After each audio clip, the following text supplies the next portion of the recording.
Kristologi itu sebenarnya adalah juga dakwah yang tauhid, saya bilang, ya, dakwah tauhid.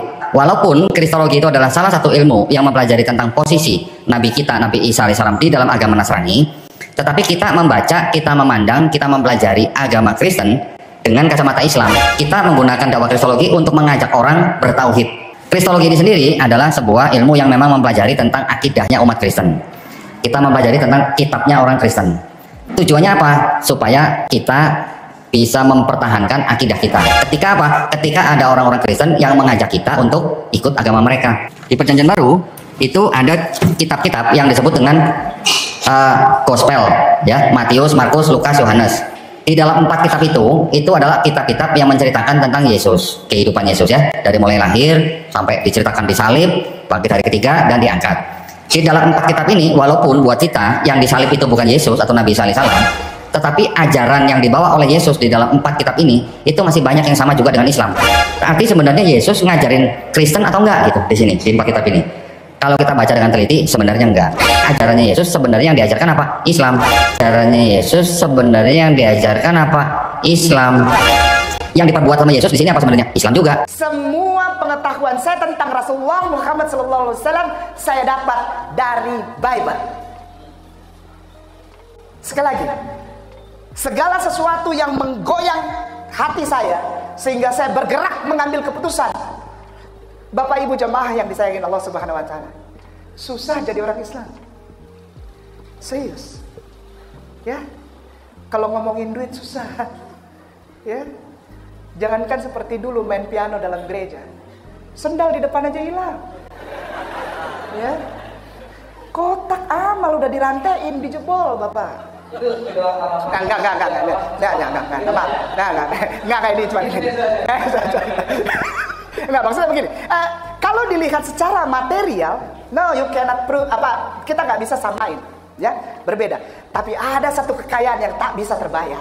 Ketika seseorang mengucapkan La ilaha illallah Muhammad Rasulullah, karena itu inti Bible.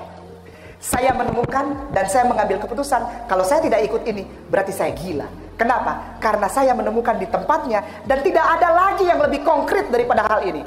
Pernyataan dari seorang laki-laki yang dulu saya anggap sebagai Tuhan dan juru selamat saya. Namanya Yeshua Hamasiak. Sampai sekarang aku masih cinta dia. Sampai sekarang aku masih mengasihi dia. Sampai sekarang nama itu masih jadi nama yang baik di dalam hatiku. Caranya gimana?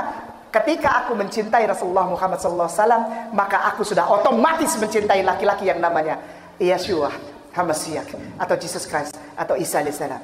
Ketika aku mengucapkan Allahumma sholli ala Sayyidina Muhammad, maka nama itu sudah termasuk di dalamnya.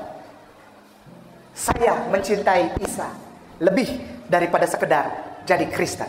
Karena apa? Karena Isa, Jesus Christ, yang dulu saya kenal sebagai Tuhan Juru Selamat penebus dosa saya. Begitu saya ke sana dan saya belajar, kenyataannya lain.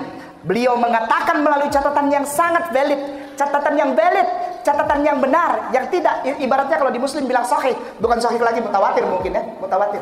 Itu nyata bahwa laki-laki itu, Jesus Christ itu, bukan Tuhan dan Juru Selamat. Dia adalah seorang laki-laki Muslim. Dia adalah seorang laki-laki Muslim. Ya, shalom teman-teman, jumpa lagi bersama saya di channel ini. Terkait cuplikan video di depan tadi, saya ingin mengajak kita semua menyaksikan tanggapan yang sangat-sangat luar biasa dari Pendeta Deborah. Walaupun beliau tidak menjawab secara langsung teman-teman, tetapi menurut saya tanggapan singkat ini dapat menjawab tuntas pernyataan Ustadz-Ustadz ini. Berikut videonya. Benarkah orang Muslim mengasihi Yesus dan melakukan apa yang diperintahkan Tuhan Yesus? Tidak. Di dalam kitab Yohanes 14 ayat 15 berkata, "Jika kamu mengasihi aku, kamu akan menuruti segala perintah-perintahku." Kalau mengasihi Yesus, maka harus melakukan apa yang diperintahkan Tuhan Yesus. Apa saja yang diperintahkan Tuhan Yesus? Yang pertama, Tuhan Yesus melarang poligami, dan di agama Muslim mereka mengizinkan poligami. Yesus mengajarkan laki-laki harus meninggalkan ayah ibunya dan menjadi satu dengan istrinya. dan mereka menjadi satu daging, yang artinya istri adalah yang utama pada waktu mereka sudah menikah. Tetapi di agama Muslim, mereka mengajarkan istri adalah milik suami dan suami adalah milik ibunya. Sementara Yesus mengajar tubuh suami adalah milik istri. Demikian juga tubuh istri adalah milik suami, yang artinya mereka berdua sama-sama memiliki. Yesus mengajar untuk tidak membalas kejahatan dengan kejahatan, dan bahkan Yesus mengajar untuk mengampuni musuh, mendoakan, dan memberkati mereka. Tetapi Muslim mengajar mata ganti mata, gigi ganti gigi. Yesus mengajarkan 10 hukum Taurat, yang salah satunya adalah jangan berdusta. Tetapi agama Muslim mengajarkan adanya hukum taqiyah, yang artinya engkau boleh berdusta untuk membela agama Islam dan Al-Quran. Tuhan Yesus pada waktu mendapati seorang wanita yang kedapatan berbuat zina, Tuhan Yesus tidak merajam wanita ini dengan batu. Bahkan Yesus mengatakan kepada orang banyak, siapa yang tidak berdosa, biarlah dia yang pertama merajam batu. Dan semua orang meninggalkan wanita ini. Dan Yesus berkata, aku juga tidak menghukum engkau. Tetapi di dalam hukum syariah, di agama Muslim, rajam batu itu masih ada. Kalau dikatakan bahwa Muslim melakukan apa yang dilakukan Yesus, yaitu berpuasa, kemudian tidak makan babi, lalu Yesus kalau sembahyang berlutut, semuanya itu Yesus lakukan karena Yesus adalah orang Yahudi dan Yesus melakukan sesuai dengan hukum Taurat.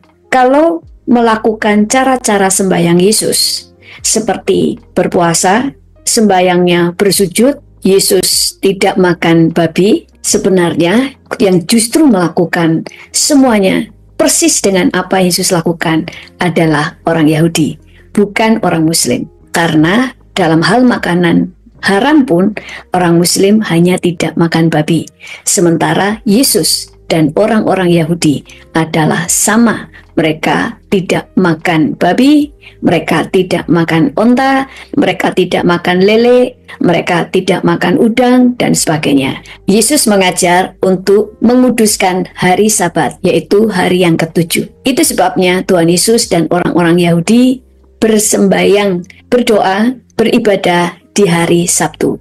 Sementara orang-orang Muslim sembayang di hari Jumat. Yesus membenci perceraian, dan di agama Muslim mereka memperbolehkan perceraian, bahkan ada talak 1, talak 2, dan talak 3. Dari sini kita tahu bahwa orang Muslim tidak melakukan apa yang Yesus lakukan dan yang Yesus perintahkan. Umat Muslim melakukan apa yang Muhammad katakan dan apa yang Al-Quran katakan, bukan apa yang Tuhan Yesus katakan. Karena agamamu adalah agamamu, agamaku adalah agamaku.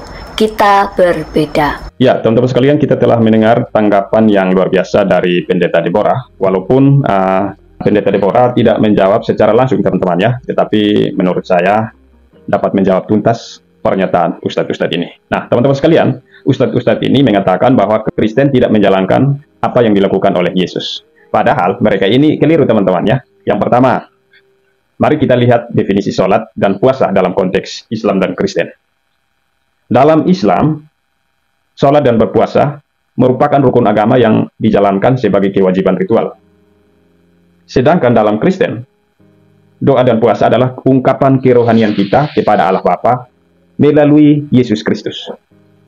Yesus sendiri berdoa dan berpuasa, tetapi ia tidak melakukannya sebagai kewajiban ritual, melainkan sebagai teladan bagi kita untuk mendekatkan diri kepada Allah. Puasa kita misalnya menjelang Paskah adalah refleksi atas pengorbanannya, bukan sekedar menjalankan ritual ya.